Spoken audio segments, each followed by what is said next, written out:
गांधी जयंती 2 अक्टूबर के दिन आरएलडी के राष्ट्रीय अध्यक्ष और राज्यसभा सांसद जयंत चौधरी ने पश्चिमी उत्तर प्रदेश में भाईचारा सम्मेलन शुरू कर दिया है और अलीगढ़ उसके लिए इसलिए भी चुना कि राजा महेंद्र प्रताप जो पिछले कुछ दिनों से बहुत ज़्यादा चर्चा में है, भारतीय जनता पार्टी ने उनके लिए इस विश्वविद्यालय का नाम बनाया, सारी चीज़ें की, उन्हीं की धरती से इन्होंने भी शंखनाद किया है और भाईचारा सम्मेलन शुरू किया है। जैन जी, पिछली बार सितंबर में आपका भाईचारा सम्मेलन मेरठ में था, वो स्थगित हो गया। चर्चा ये चलने लगी, लग रहा है जयंत चौधरी इधर जाएंगे कि उधर जाएंगे। आप मेरे चेहरे को देख के जान रहे होंगे मेरी तबीयत खराब रही पूरा, एक्चुअली 2 बार ऐसा वायरल रहा, तो कारण हो जाते हैं कभी कभी।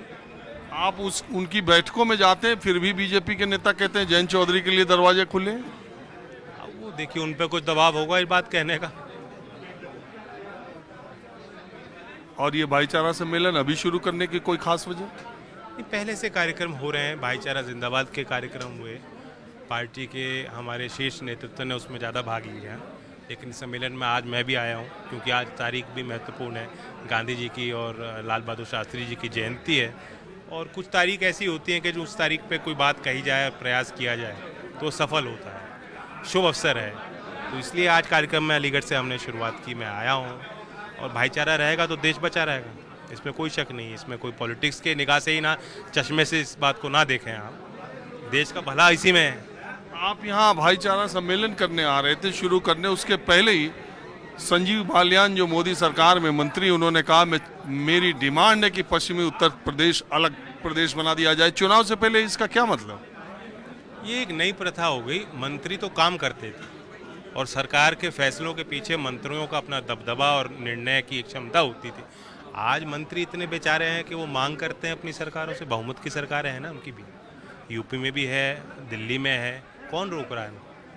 सार्वजनिक तौर पर मांग करना, मांग का समर्थन करना, जिस तरह पिछला चुनाव लड़ रहे थे तो वकीलों के बीच गए और उन्होंने कहा हाईकोर्ट की बेंच की स्थापना की मैं मांग करता हूँ। अब मांग का नतीजा क्या है? आप तो हरित प्रदेश की बात आपकी पार्टी बहुत पहले से कर। गाय दूध भी तो देनी चाहिए ना। जब दुधारू नहीं है तो उसका क्या करेंगे? दूसरी बात, आज आप अपने भाईचारा सम्मेलन में कह रहे थे कि इंडिया गठबंधन में सीटों के बंटवारे पे अभी कोई बात नहीं हुई, लेकिन किसी भी हद तक हम त्याग करने के लिए तैयार। इसका मतलब क्या? कई पार्टियां हैं और सबके अपनी अपनी आवश्यकता है, कार्यकर्ताओं की उम्मीदें हैं। लोग चाहते हैं हमारा सिंबल, हमारा दल, हमारा संगठन मजबूत हो। मैं भी चाहता हूँ। मैंने एक शुरुआत कर दी कि सभी पार्टियों पे दबाव बने और जनता का दबाव बने, क्योंकि जनता चाहती है कि इंडिया गठबंधन मजबूती से आए, चुनावी मैदान में उतरे और संयुक्त प्रत्याशी देश में जहाँ संभव हो हम लोग उतारें, अपना एजेंडा लेकर जनता के बीच जाएं और जो लोग परिवर्तन चाहते हैं वो हमारे साथ आने को उतारू हैं।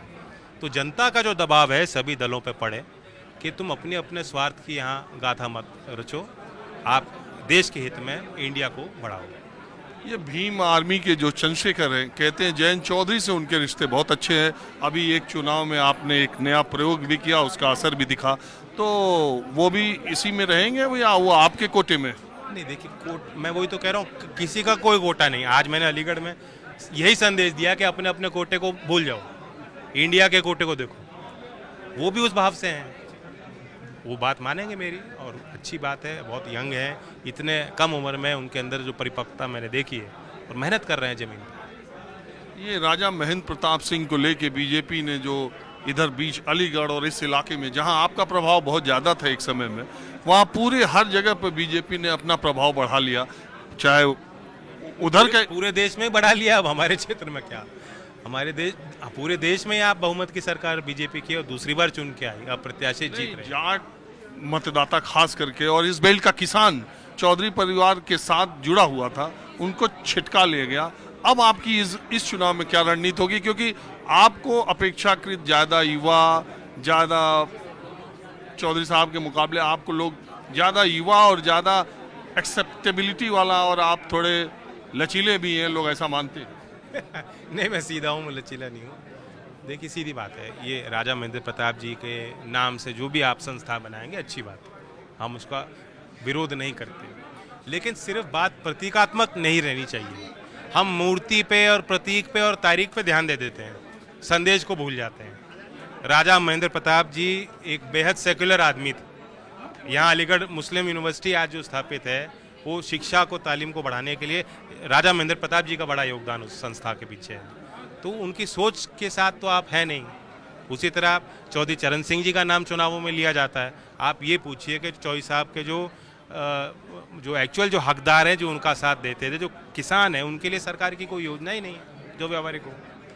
तो हम चाहते हैं आप नामकरण भी कीजिए, भारत रत्न भी दीजिए। राजा महेंद्र प्रताप जी को भारत रत्न मिलना चाहिए।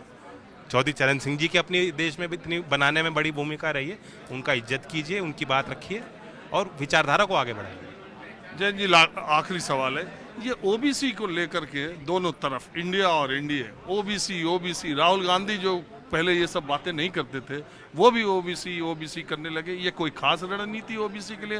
प्रधानमंत्री कल की भी रैली में, आज की भी रैली में कह रहे हैं कि मैं सबसे बड़ा पिछड़ा मैं हूँ, इन्हें पच नहीं रहा है, मेरे खिलाफ सब मुझे हटाने के लिए, गाली देने के लिए एक हो रहे हैं।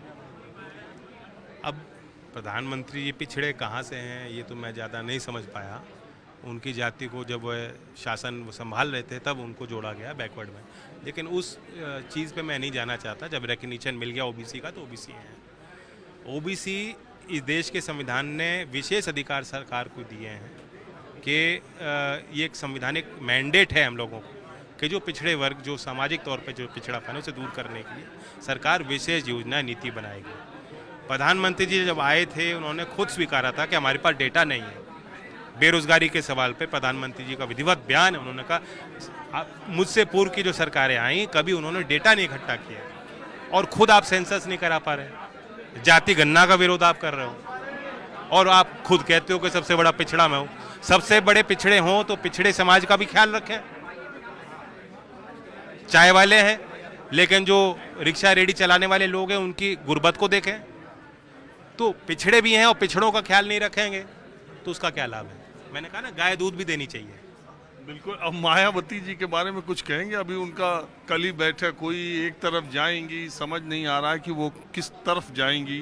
आप लोग, आप इतने समय से पॉलिटिकल, आप ऑब्जर्वर हो, कमेंटेटर हो, मीडिया में हो, आप नहीं समझ पा रहे तो मेरी क्या हैसियत है? नहीं, आपकी बेल्ट में उनकी भूमिका ज़्यादा रहती है। भूमिका है, उससे आप इनकार नहीं कर सकते। और उनके पार्टी का अपना एक जगह, उन्होंने स्थान बहुत मेहनत करके बनाई है, उसे भी मैं दरकिनार नहीं कर सकता हूँ। तो उनकी भूमिका राजनीति में है। अब ये निर्णय वो ही लेंगी, मैं तो कुछ थोप नहीं सकता, ना मैं कुछ कहने की मेरी स्थिति कि मैं कुछ कहूँ। आपने बात की, इसका बहुत थैंक यू। नमस्कार, मैं हूं मानक गुप्ता। अगर आपको हमारा ये वीडियो पसंद आया हो तो इसे लाइक और शेयर जरूर करें और हाँ, हमें सब्सक्राइब और फॉलो करना ना भूलें ताकि आप देश और दुनिया की कोई खबर मिस ना करें। तो जुड़े रहिए हमारे साथ और देखते रहिए न्यूज़ 24।